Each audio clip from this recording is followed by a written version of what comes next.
రూపాయలు, అణాలు, పావలాలు, బేడలు, కానులు, చిల్లు కానులు, దమిడీలు అప్పుడు ఉండేది.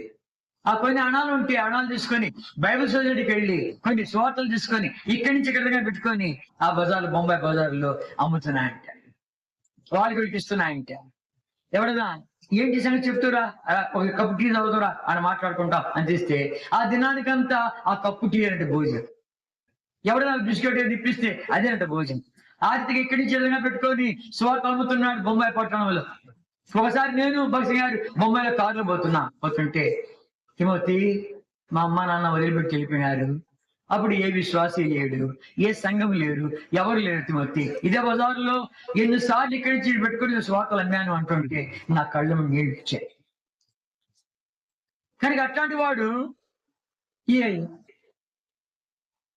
ఇంగ్లాండ్ లో ఈ వంటలు వండుతున్నప్పుడు ఈ వాసన చూసి ఒక దొరసాని ఏమిచ్చింది, ఎవరు ఇండియా వంట చేస్తున్నారే అని చెప్పి లోపలికి వచ్చాను.